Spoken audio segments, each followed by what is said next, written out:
some people who've been deteriorating the community for many, many years.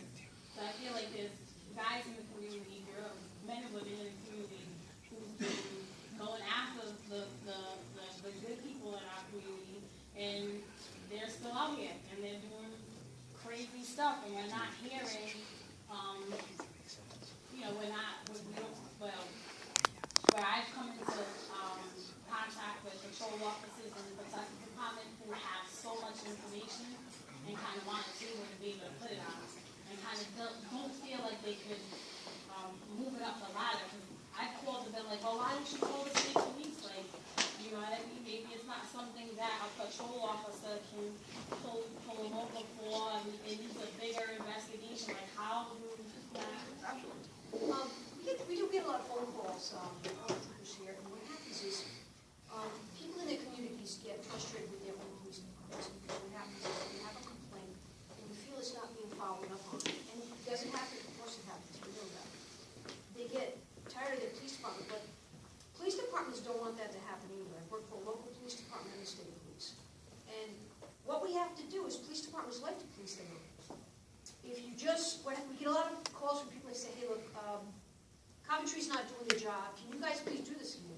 They get very, very mad at us. So what we do is we say, you have to follow through with your police department. Speak to the desk sergeant. Because people do get frustrated, but also people have to be followed through. Go into a station and say, I'm here, I want to speak to the sergeant in charge. And what happens is they really don't want to do that. Well, they just don't like the way it's going. So a lot of times people get frustrated and say, the state police, can you please handle this? But we don't tread on other police agencies to take over their investigations, because some of these, you might not even know it, they are ongoing investigations. We'll call Pawtucket, we'll talk to somebody or Coventry or anybody, and they'll say, yeah, we are investigating that. It's a little frustrating now, but I think what people do is they give up on their own police department, and that's tough.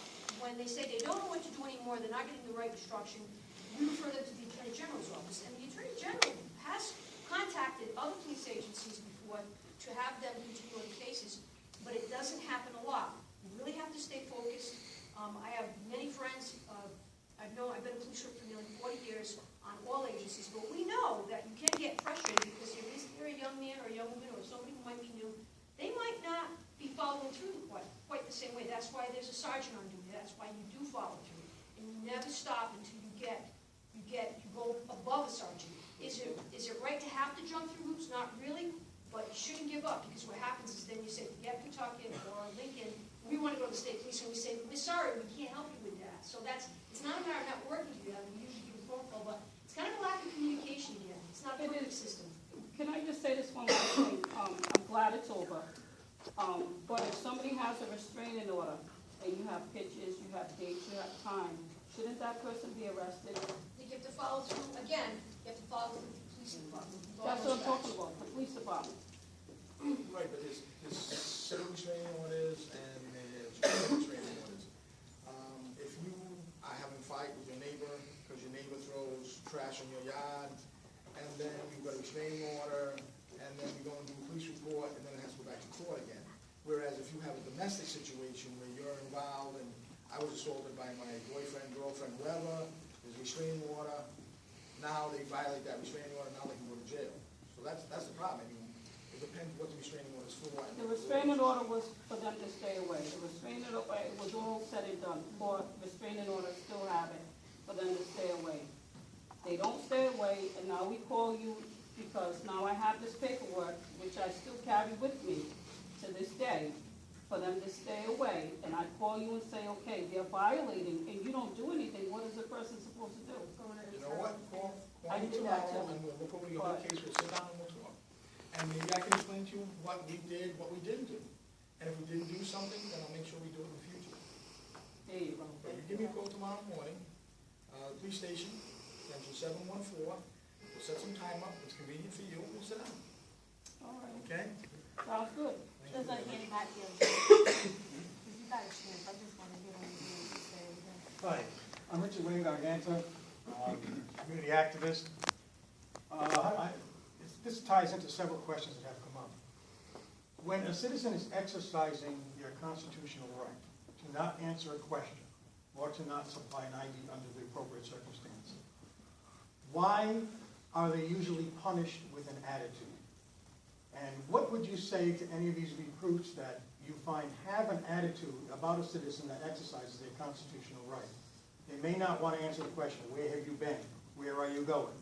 They have a constitutional right to not answer those questions.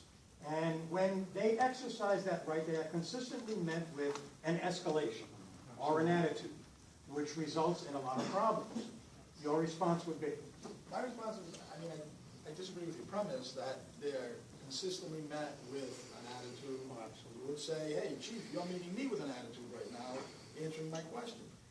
And I'm saying, I don't believe that is true. I think what happens is police are trying to do their job. They ask for a question from you. If you don't want to answer them, that's 100% up to you. If, as a result of that interaction, something happens and you don't like that process, I mean, there's a redress is for you. You can take it to the courts, and you can say, look, these officers did this. They gave you an attitude. Like I said, I don't believe that it happens all the time. Not all the time, no. And I'm saying sometimes things do happen.